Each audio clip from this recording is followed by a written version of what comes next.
You can see we will be recording this meeting, so if colleagues who signed up registered for the meeting but could not make it, they will be able to see it,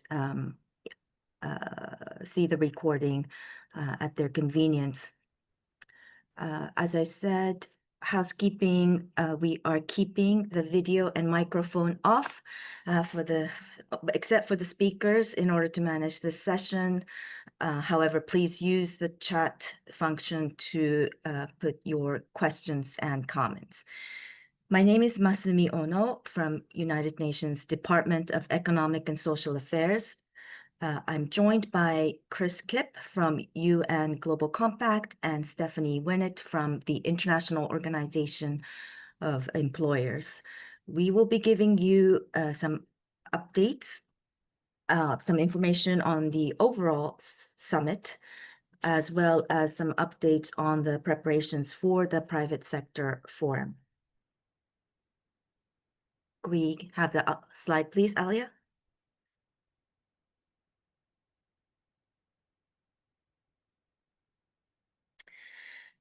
So the summit will be taking place on 4th through 6th November at Qatar National Convention Center in Doha. Next slide, please. I want to start by reflecting on why it's important to have this social summit, particularly against the political, economic, and social backdrop. We will gather in Doha to take progress and gaps in the implementation of the Copenhagen Declaration, which was adopted 30 years ago, and give momentum towards the implementation of the 2030 Agenda for Sustainable Development and the SDGs, Sustainable Development Goals. We will need to align policy actions with opportunities and challenges shaped by technological advances, demographic changes, and climate-related disruptions.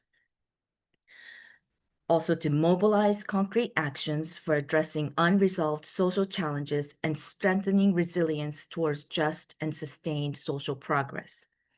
And to do that, we need to strengthen political will and support for social policy and social spending and invest in people and societies. And last but not least, to reinforce international cooperation, coordination, and solidarity among governments and stakeholders at all levels. Next slide, please.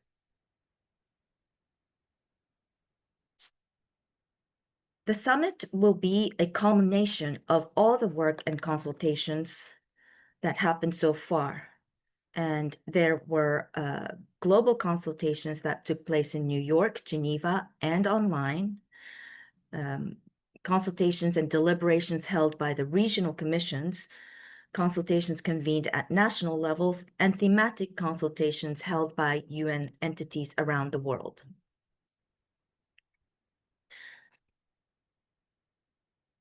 Alongside this, we have launched a global communication campaign called Accelerating Social Progress.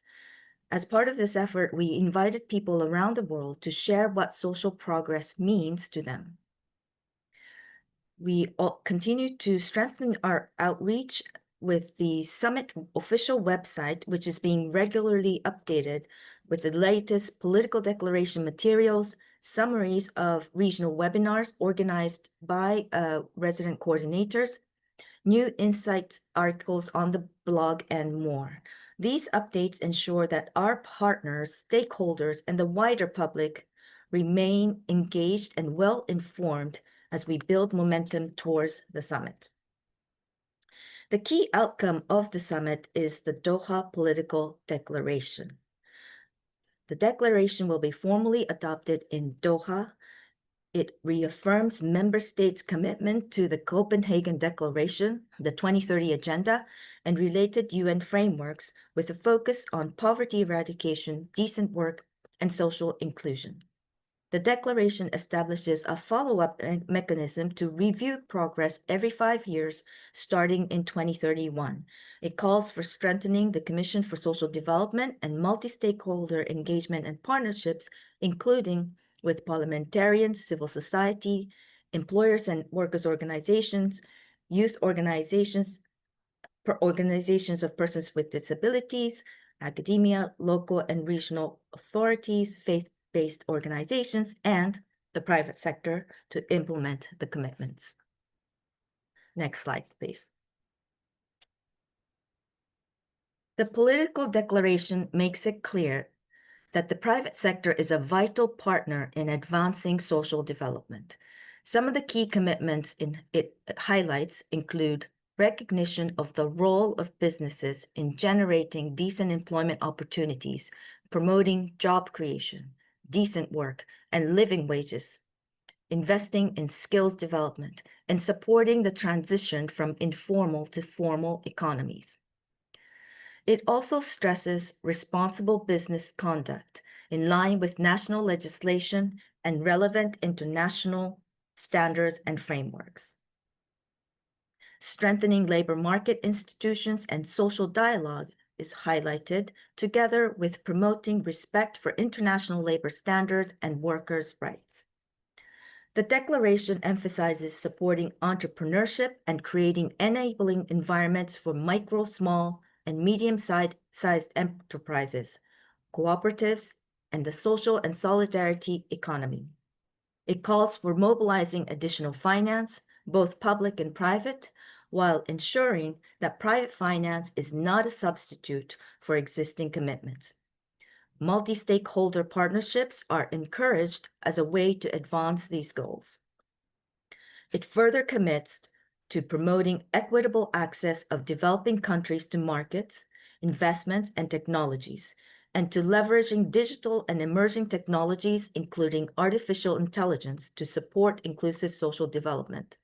This includes expanding access to education, healthcare, and decent work opportunities while safeguarding workers' rights and advancing context and country-specific solutions. Finally, the declaration calls upon the multilateral development banks to pay greater attention to financing for social development. It welcomes commitments to mobilize financing from all sources and reaffirms the need to continue reforming the international financial architecture to make global governance more inclusive, representative, equitable, and effective. Next slide, please. There will be a number of ways to engage at the summit. In addition to the official sessions and parallel events, we have solution sessions, Solutions Square, and a new addition soon to be announced, Solutions Studio. So you will have ample opportunities to network, develop partnerships, and mobilize action. Next slide, please. The official program of the summit will comprise of morning and afternoon plenary meetings running from 9 a.m. to 1 p.m. and 3 p.m. to 6 p.m., respectively. The plenary meetings of the summit will be held as formal plenary meetings of the 80th regular session of the General Assembly. The summit will feature 2 roundtables addressing the following themes. 1, strengthening the 3 pillars of social development: poverty eradication, full and productive employment, and decent work for all, and social inclusion. And secondly, assessing progress and addressing gaps and challenges in the implementation of the commitments of the Copenhagen Declaration on Social Development and its program of action, and giving momentum towards the implementation of the 2030 Agenda for Sustainable Development.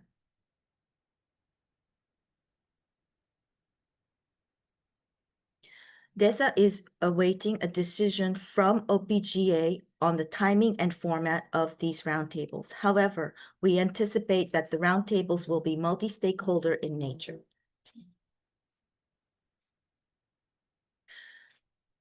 To provide additional space for member states, UN entities, civil society, and other stakeholders to showcase innovative solutions and exchange good practices and explore opportunities for collaboration, solution sessions are being held either as fully in person at the summit venue or as fully virtual events. We received close to 500 requests for solution sessions and over 70 requests for exhibition booths. We are in the final stage of reviewing, and organizers will begin to hear back on approvals, hopefully by tomorrow. The Civil Society Forum will be held on 5th and 6th November at the summit venue. More information will become available on the summit website soon. The Private Sector Forum will be held on 5th November, also at the summit venue. There are 2 events planned on 3rd November by the Global Alliance Against Hunger and on Social Policy Impact Forum. And information on these events will also become available on the summit website. Next slide, please. Some important information on registration. The deadline is 30th September. All participants from accredited organizations must be registered before the deadline to gain access to the venue. Organizations that do not have special accreditation or ECOSOC consultative status will be unable to register. However, so if you do not have accreditation, you may wish to reach out to IOE or Global Compact if you're a member, and if not, other umbrella organizations. All attendees of the summit must also register with the host country and obtain a valid HIA-E visa.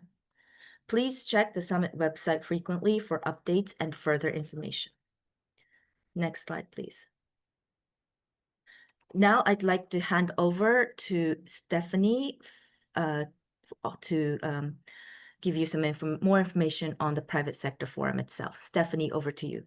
Thank you. Thank you so much, Mizumi, for this overview of the summit and for reminding us about the timeline for registration, 30th of September. It's on our minds to make sure we register on time and we have private sector participation, and we'd be happy to have them under the IOE umbrella if needed. I'm Stephanie Vinat from the International Organization of Employers. Very pleased to be here. Maybe a word on IOE and Global Compact and UNDESA are co-hosting this private sector forum. The members of the IOE are the National Employers Federations in 140 countries, and we also work with quite a number of corporate partners. We are the secretariat of the employers in the International Labour Organization, which is the tripartite UN agency which addresses labor and employment issues. And as part of our engagement and our work with the ILO, we've been actively contributing to the World Social Summit through political declaration, through the ILO tripartite message, key messages that were shared with the governments. So we're very pleased to continue this engagement. As you were saying, Mizumi, the political declaration does recognize the key role of the private sector in generating employment and uplifting societies. And it's really well featured in this political declaration as a key partner. So it's really for us important to acknowledge this presence in the political declaration and make sure that we have a private sector forum which dedicates time and space for a dialogue with private sector and government, as well as other stakeholders who would like to join us that day. So I'm here today with Chris Kipp from the Global Compact to give you some insights on the Private Sector Forum organization. As you see on the screen, it will take place on the 5th of November. We will have a full day program at the Qatar National Convention Center in Doha, which is the venue of the summit, so it's in the exact same place. Next slide, please. So just a word about why a private sector forum. as UN member states will come together in Doha to address social development issues and advance social progress. We need, again, the private sector to be there because it has been recognized in this political declaration. The declaration has been negotiated in New York. It will be adopted in Doha. And for us, it's really important that the private sector be able to have that space to share what social progress means to us. The objective is really to highlight business, employers, large companies, SMEs, employers federations, from the various regions of the world as powerful actors for social development, creating jobs and advancing sustainable economies. We're also going to spotlight good practices from responsible businesses around the world. The forum will also serve as a platform for governments to engage with private sectors, representative and employers federations. And again, all summit delegates will be welcome to join this multi-stakeholder conversations. And finally, what we also want to achieve is really to highlight solutions, innovation, and the power of technology to ensure shared prosperity and sustainable development. I'd like to hand over to Chris. Chris, you can walk us through what we will explore during the forum, the themes that we want to address during that full day. Over to you, Chris. Thank you so much, Stephanie, and the team at the IOE, and thank you, Masumi, and your colleagues at DESA. And of course, thank you to all of you for joining us for this briefing. My name is Chris Kipp. I lead the social sustainability team here at the UN Global Compact office in New York. And as many of you will know, the UN Global Compact is the world's largest corporate sustainability initiative. We unite businesses and stakeholders to align their strategies and their operations with universal principles on human rights, on labor rights, on the environment, and anti-corruption, and to ultimately also advance the UN Sustainable Development Goals. And building on what Masumi and Stephanie said, also from our side, we really want to re-emphasize that we very much look forward to working with many of you, many private sector stakeholders, to make the World Social Summit a success and to really build on the momentum also of the political declaration, as we heard, the text of which has just been agreed and finalized and does have a significant recognition of the role and the responsibility of the private sector. So we see the private sector forum, the one-day event, really during the World Social Summit, really as a unique platform for business leaders, for business stakeholders to come together, to engage with government, civil society, and the wider UN family to really advance social development. If we go to the next slide, what will the forum explore?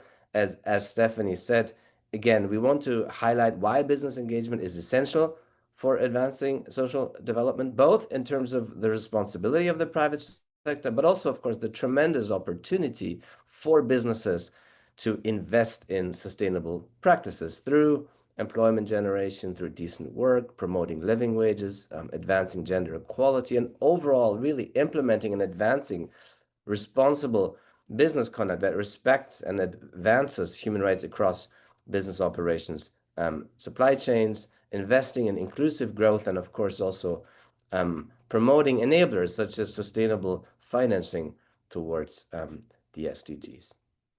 You see some of the themes also really highlighted on the slide here around enabling environments in the context of the future of work, inclusive business solutions, and, as I mentioned, responsible innovation and finance. The day itself will be structured in roughly 2 building blocks. So we're really looking in the first part to focus on enabling environments for responsible and sustainable business. Of course, looking at legal and regulatory environments that are conducive, policy frameworks, again, also the overall financing infrastructure, very much a multi-stakeholder approach here to look at all and engage with all the relevant stakeholders that can contribute to enabling environments. So, of course, governments, policymakers, civil society, trade unions, and absolutely, of course, businesses and employers, organizations, and federations themselves to really come together and discuss and hear what is needed, and what can enabling environments look like. And the second part then, very much in the afternoon, very much focused on real world promising business practices and private sector solutions, and some of the really strong practices that we also see that can really advance social development, but also discuss together what are still some of the key challenges for businesses, and what is needed to scale promising private sector solutions. So very much also demonstrating and showcasing how businesses can lead for social development. And then briefly, maybe if we go to the next slide, let me conclude with that. What do we see as the value of participation in the private sector forum? Again, very much an opportunity for networking, for engagement, for building partnerships, for demonstrating how companies can contribute to aligning with our common and our shared vision towards advancing a more just and inclusive global future. So in particular, really being able to shape the conversation, being there to engage, to bring business perspectives into the global dialogue on social development, again, to connect and to collaborate, build partnerships, as I mentioned, with governments, UN officials, employers, and peers, but also really be there to contribute with ideas and solutions. So again, underscoring the private sector's role to advance inclusive and sustainable futures. And then, of course, last but not least, to also learn and to hear from others, gain insights how from innovative business practices worldwide. So let me conclude here, and Masumi, back over to you. Thank you, Chris, and thank you, Stephanie, so much. So I'd like to now thank you. Just on the final slide, these are some of the links to the registration portal. As I said, please check the summit website. We have tons of information there. Now, I don't see any questions or comments just yet in the chat box, but if you'd like to use that, or if you'd like to be unmuted to speak, please raise your hand. Use the raise hand function, and then we can unmute your mic.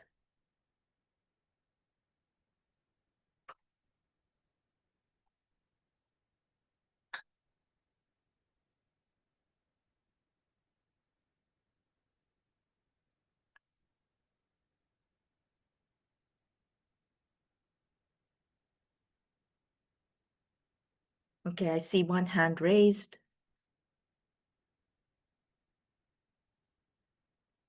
Go ahead, please.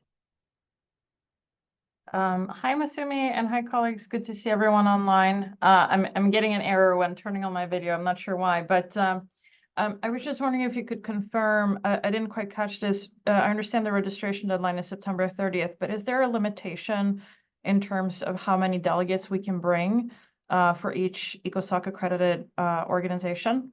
If you could clarify, that'd be great. Thank you. Yes, of course. So there is a limit of 15 individuals under each organization. However, if you are sort of, one of the large umbrella organizations, network, etc., then we can give you an exception. So please reach out to the Summit Secretariat, and we'll be able to do that. The earlier you can flag us, the better, because the system is set up to automatically cap to 15. But the summit, we'll put in the chat the summit general inbox. It's Social Summit Secretariat, one word, @un.org. We have Caitlin, please. Hi, yes, thank you so much. This has been very, very helpful.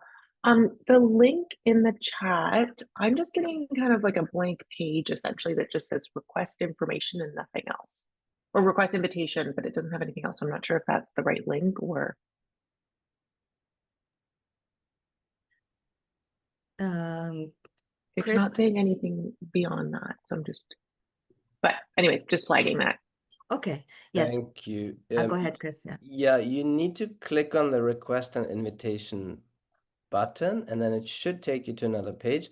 But I am also getting a slow response here on the website. So we'll look into that. But the website should work. If it doesn't work temporarily, I'm sure it'll be working soon again. So please keep the link. The link is correct, and it should normally work, but we'll check internally. Thanks for flagging.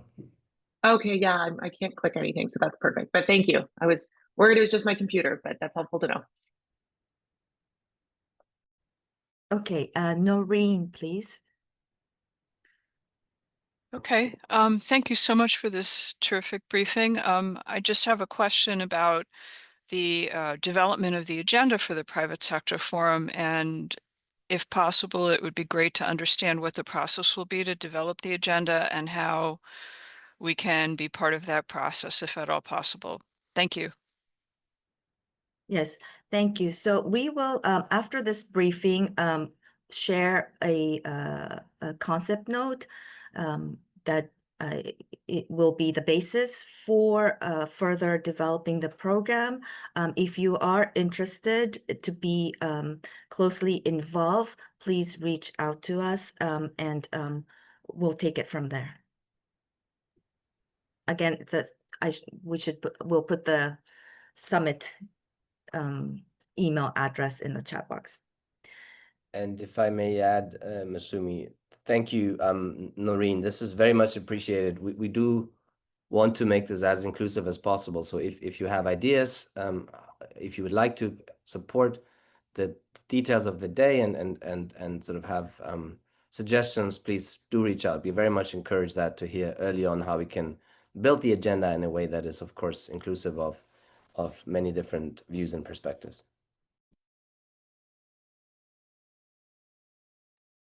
Okay, great. Farouk, please. Hello. Good evening from Bangladesh. Good morning, good afternoon, friends and colleagues. I am Farouk Ahmed from the Bangladesh Employers Federation. My very simple and straight question, how is the dynamics of the participation? Is it on tripartite basis, like in any other, usually in ILO meetings that we participate, or it's on individual basis? And how to initiate this particular process? Will there be any invitation through the government, or it's any other process? It's not clear to maybe, at least to me, maybe there are many of us like me. So I would appreciate to get it clarified. Thank you. Great, thank you very much for that question. And actually, that reminds me, if you wouldn't mind, when you take the floor, to please identify your organization affiliation. That would also give us a sense of who is in this room and who's expressed interest. Yes, so the summit, as I mentioned briefly, is a plenary meeting of the General Assembly. So all protocols, rules of procedure of the General Assembly apply. And also based in accordance with the modalities resolution of the General Assembly, it is there is a multi-stake, it encourages stakeholders such as private sector to be engaged. So it's actually wider than tripartite, if you will. Will there be an invitation? No, you would need to register on our summit portal, and that there will not be an invitation letter.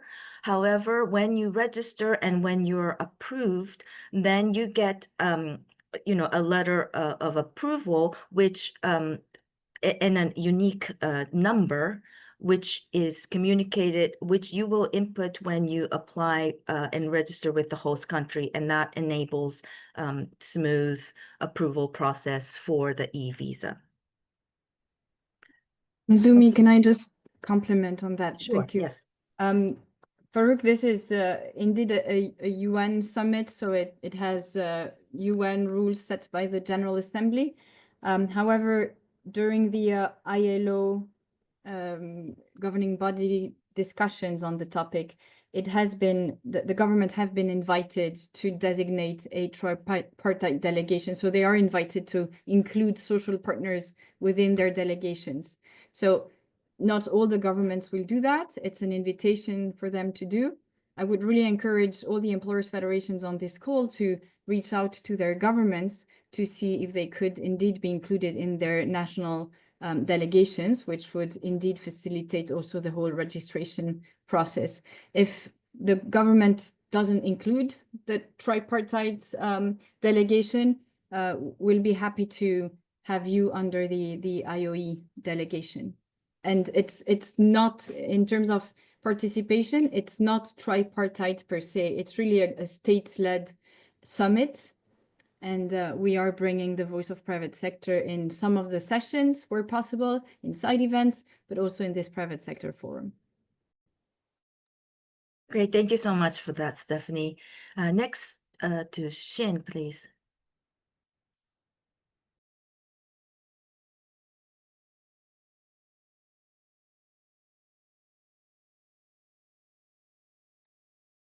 Are you able to unmute? Go ahead.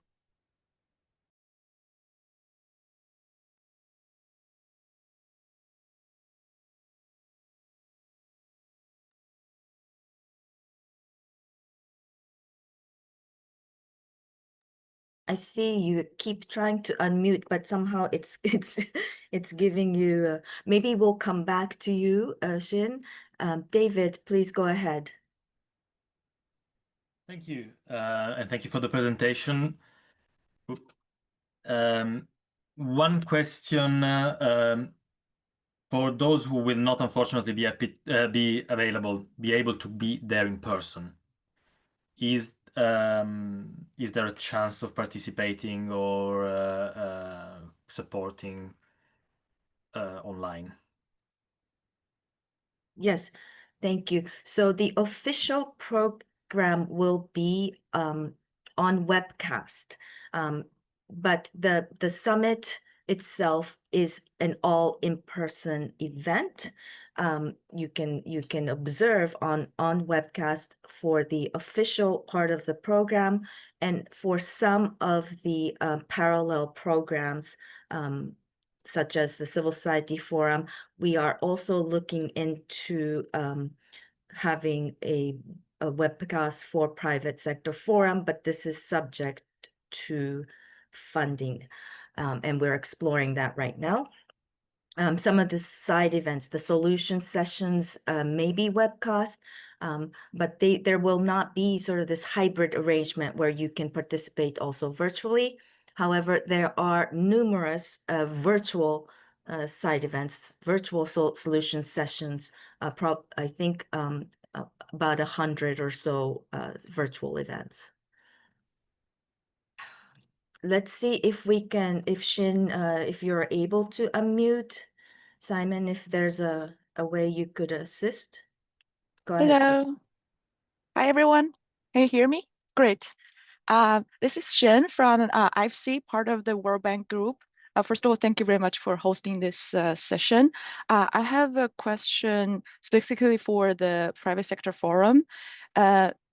Logistically, is the same badge that, like, only one badge requested for the whole summit, which also can allow the participants to get into the private sector forum? Is that correct? I see you are nodding. Right, Yes. thank you. Yeah, because there's some other UN conference we need to get different badges to get into specific venues. So thank you for confirming that. Then my next question is about the program. I think some other participants also mentioned that we would like to know how fixed the program is right now and what's the format gonna looks like. I saw you have a schedule on your website with 2 sessions in the morning and 2 sessions in the afternoon. How the format looks like, is a round table, and whether you already get a speakers fixed, and how can we, like, for example, IFC be part of it, and would like to know more information about that. Thank you.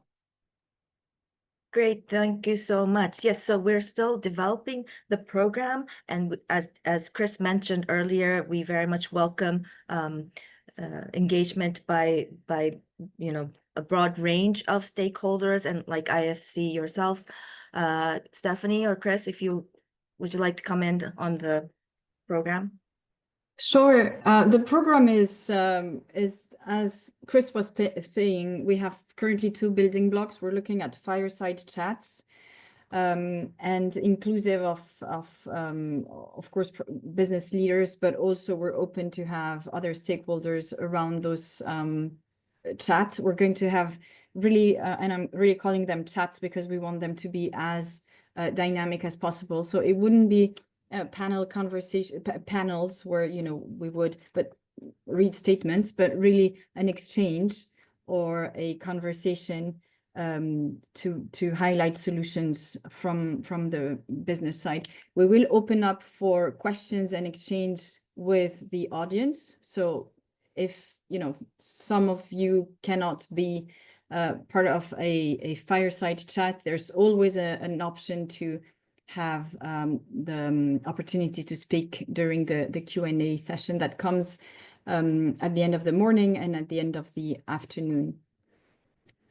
Chris, anything to add? Sure. Yes. No, excellent point. Thanks also for flagging that interest from the IFC. Again, very happy to engage after this call together with Stephanie and Masumi, how we can really make the agenda as inclusive as possible. We're still looking at many specific agenda items, specific speakers, so we're not that there quite yet. Of course, we have many ideas and many requests, but we do want to hear from you if you also would like to propose some speakers or organizations you think should be speaking. Of course, there's always going to be some limitations in terms of what we can do, but the good news is we do have a full day, which is fantastic. So we do have time. We will want to make it as interactive as possible. We're still looking at sort of room capacity a bit, and we also, as you see, have a separate process here where you have to request an invitation, simply because we also need to manage a bit the participant, the amount of participants we can have in the room. So if we do have a lot more interest than the room capacity allows, you know, there will have to be perhaps a waiting list. But I'll leave also that to Masumi to explain. Thank you. Right, good. Shin, is it a follow-up question to your question? And then if so, please go ahead. But I have also Emma and others. Yeah, go ahead, Shin. Yeah, thank you, Masumi. Very quickly, just a follow-up on the room capacity. It would be great to get a sense of how big, like what's the amount of participants for this private sector forum. That'd be great. Thanks. Yes. So now, for now, we are looking at a room that has a capacity of 150 or so. Yeah, so yeah, that's also the reason why we are. It's not like I said, the badge for the summit is just one badge for all events, but it's for the you know, invitation request is for the purpose of kind of managing the capacity. Before going to Emma, I do see a couple of questions in the Q&A, and one of them is related to this, to be considered for an invitation to attend the World Social Summit Private Sector Forum. When you click on the receive an invitation, it says you must be accredited and registered to attend the World Social Summit in Doha, Qatar. For more information, please contact, actually not NGLS, but any social summit related questions, please send it to Social Summit Secretariat at UN.org. So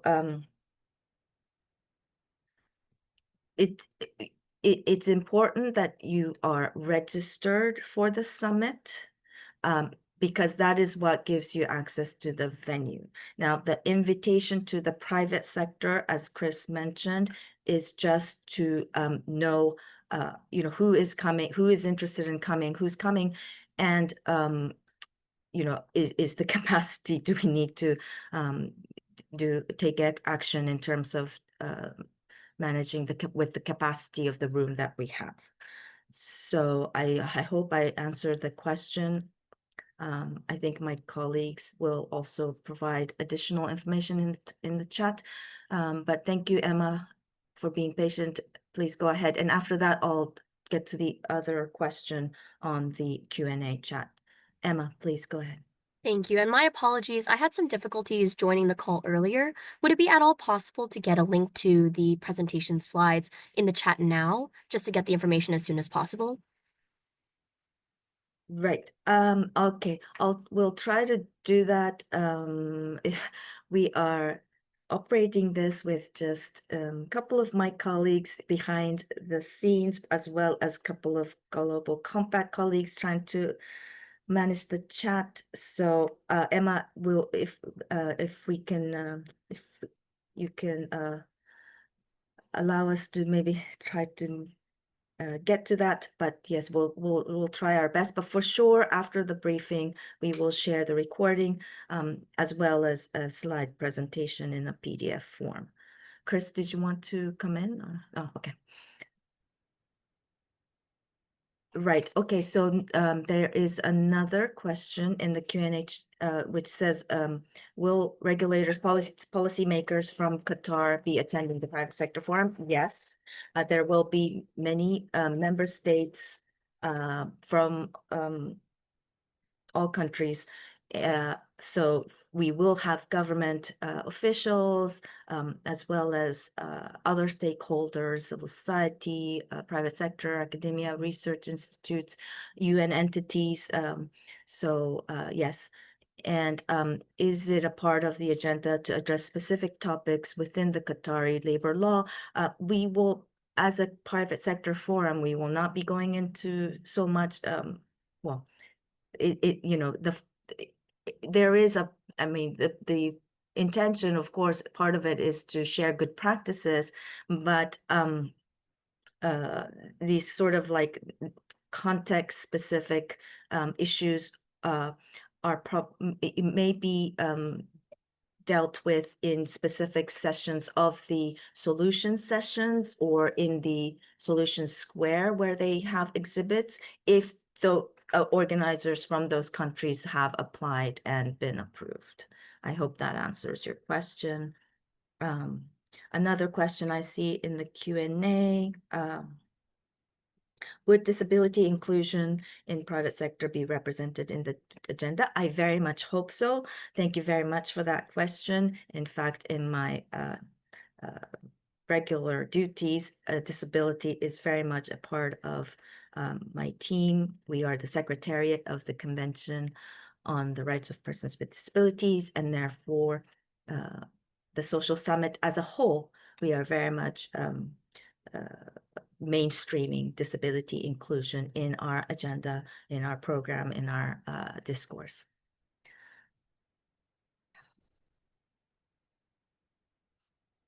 Have I addressed all the questions? Megan, Samantha, have you seen anything that I've missed? No, Masumi, I think for all of the questions in the Q&A in the chat so far, they have been answered. But if anyone else wants to come in with more questions, feel free to raise your hand or write in the Q&A in chat.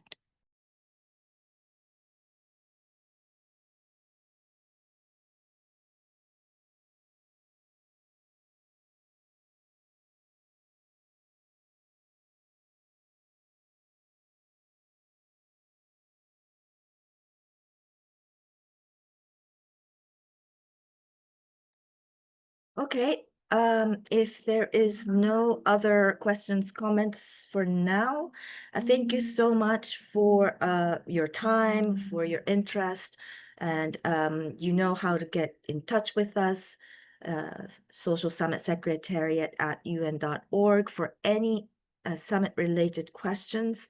And then yes, and then we look forward to your continuing engagement and to see many of you in Doha at the summit. Any last words from Stephanie, Chris? No, thank you so much for joining us. Again, as Masumi said, feel free to reach out with any more follow-up questions you or the constituents you represent might have. Thank you from our side.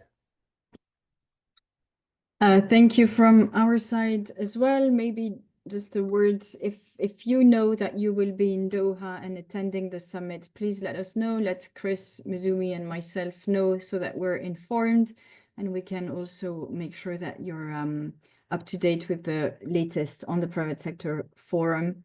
So thank you all for joining the session today.